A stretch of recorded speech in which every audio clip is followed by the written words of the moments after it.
10 mistakes to avoid when doing articulation, staccato, and tonguing on the clarinet. Mistakes number 9 and 10 will probably be the most important ones for you. So make sure that you stay until the end to find out what these are. Mistake number 1, okay? So you're touching the very tip of the reed, okay? We're not supposed with the tongue to touch the very tip of the reed, but rather a little bit below the tip. Yeah, so our tongue should approach the reed not from the front, so not to close this hole with the tip of the tongue, but rather to push on the reed to close off the tip of the reed so that no air can pass anymore. Yeah, so we shouldn't close off the tip of the reed like this with the tongue, but we should rather push on the reed to close this little gap that exists at the tip of the reed. Yeah. Mistake number 2, you are not maintaining proper airflow. Okay, so what do I mean by this? Okay, you will start a staccato passage and then you will back off with the air. Okay, this will not help you. Our staccato passages should always be supported by a very, very good flow of air. You should almost think of it like a crescendo. Okay, so during a staccato passage, not okay, no.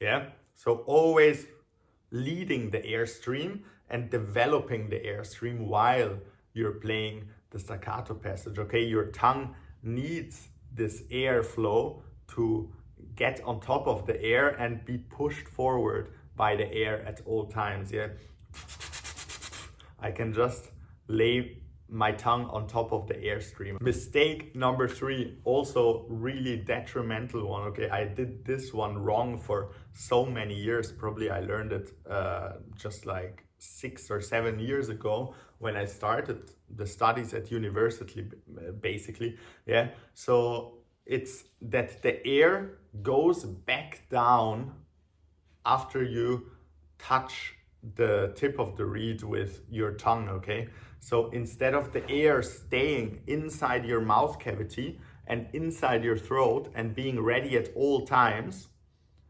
you let the air go back down and then develop it new for the next articulation, next staccato. Okay, but this is not the way it works. Okay, the air should be here at all times. I will demonstrate quickly. It works like this.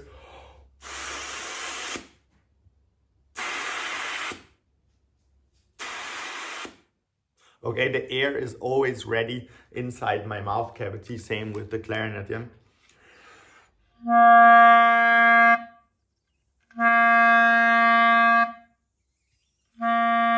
You can maybe even hear it, yeah, flowing at all times and even gapping out of the sides of the lips. Yeah. Mistake number 4, you're approaching the reed from a low tongue position. Okay, so maybe when playing normally legato passages, slurred passages, you play in the correct tongue position. Yeah, the tongue position of the English vowel E or German consonant E. Okay, so this is the tongue position for the fast air, but also for the staccato we should be in this tongue position and then approach the reed from the high tongue position. So not when you play staccato go ta ta ta ta ta, okay, but okay, always t t t t t, always from the high tongue position, so that we maintain speed of air also while tonguing. Yeah, it's really important. Mistake number 5, you're thinking ta ta ta ta ta ta ta ta ta. Okay, what do I mean by this? You're thinking the beginnings of the notes. You're thinking just the beginnings and not the endings. Yeah, so what I would rather prefer to think of when doing staccato, yeah, is at instead of ta ta ta ta ta. Okay, ta ta ta ta ta basically gives you a new impulse of air on each staccato. If we go at, it's more of a steady airflow, and we just think of going back with the tongue rather than front, yeah, ta, ta, ta, ta, ta, and the opposite would be at, yeah, we're thinking just back, and we're much more gentle and with much more control. So experiment with this in your next practice session for sure. Take number 6, okay? You're articulating in the low register the same way as in the high register. But it's not as easy on the clarinet here. We must even the registers out. The staccato in the low register, the articulation must be way more harsh than in the high register, yeah? So if in the low register, you go rather in the direction of dot, dot, dot, dot, dot, yeah? And when you go higher in the high register, yeah, so very gentle suddenly with the tongue, and the sound effect will be pretty evened out. Yeah, it will not sound very different. So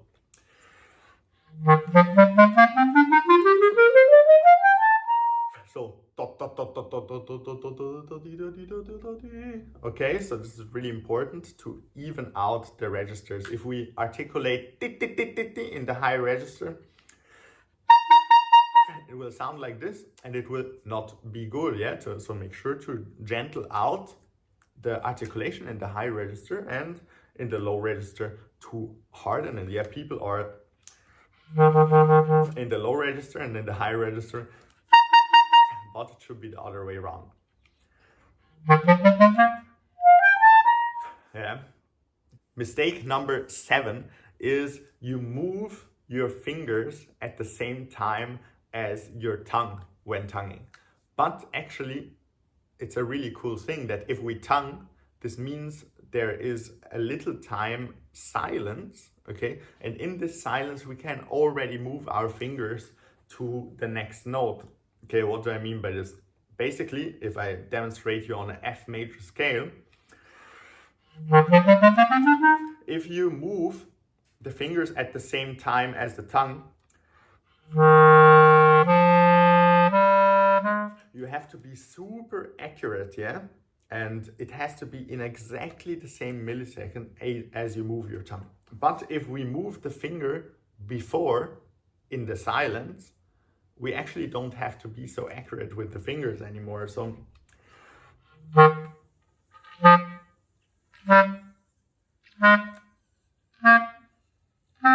okay, so we get this freedom to move in the silence in a relaxed, controlled way, and we don't have to move dot, dot, in a millisecond to the next note. Yeah, so you have this time, so why don't use this time? You could think of like in a piano player, yeah, if he plays a low note and afterwards a high note, he wouldn't go dum bum, okay, because this is without control. He would play the low note, move as fast as possible to the high note, and then play the high note with control, okay? Same for us. Mistake number 8 is you practice for speed instead of clarity and virtuosity, okay? So it's much more important with articulation to have a lot of clarity and a lot of versatility in it. It will make you sound much more like a virtuoso than actually being fast. Yeah, so if you practice just for speed, when I walk past practice rooms, I see clarinetists all the time just randomly playing 16th notes for half an hour and another half an hour and trying to speed up their tongue like this, rather than to create versatility and clarity and really focus on how do I take the tongue away, how do I put the tongue on the reed to make it very crisp and very sharp, and different styles of articulation, yeah.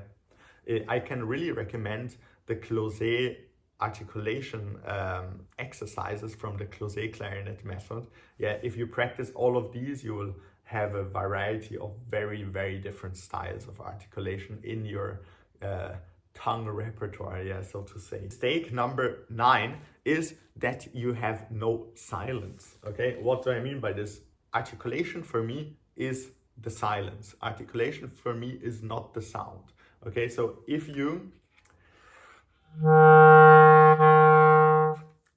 yeah, this for me is not really articulation. For me, this was just separating two notes and the gap was so small, yeah?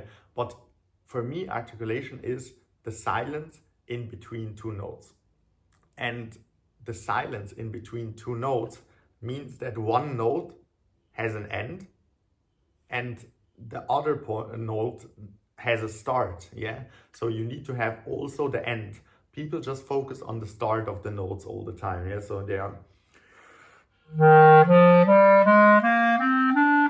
and they think it's articulation, but each note of this scale has a beginning and an end, yeah?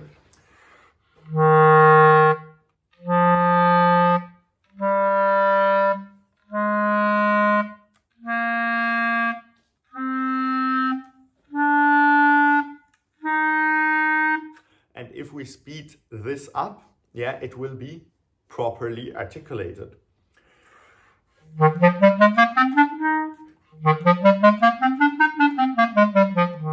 Okay, there's a little gap of silence in between the notes, and each note has a clear end and a clear beginning, yeah? This is really, really important. Mistake number 10, yeah?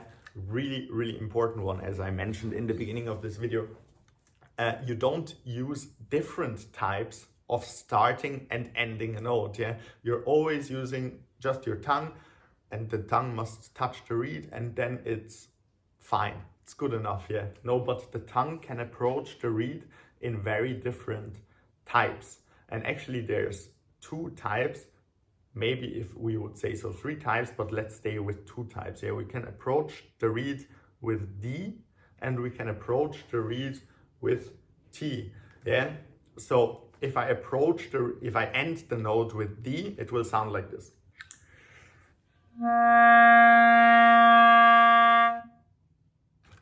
If I stop the note with T, it will sound like this. Yeah, it was a very clear, tough ending. Now I can start the note with T, it will sound like this.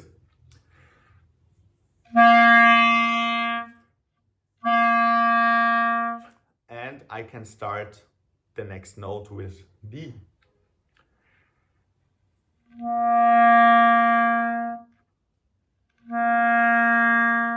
And so we can, yeah, experiment with different types of strengths that we approach the reed with our tongue with. We can even go to the English TH, yeah, the.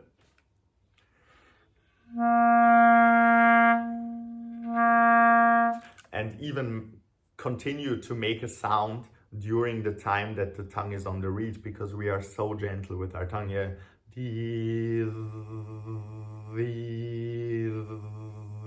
Yeah. So yeah, the tongue has a very controlled way. We can control it in D, in T, and in TH, and we can end the note in D, T, and TH, and we can start the next note in D, T, and TH. Okay, so those are the different options. By the way, if you would like a free 30 minutes trial lesson together with me, so we can find out if we work well together or not, please sign up via the link down in the description below. This Oul etude right here is my favorite exercise for staccato, hands down. So make sure to go watch this right now. I will see you guys all tomorrow. Thanks, bye.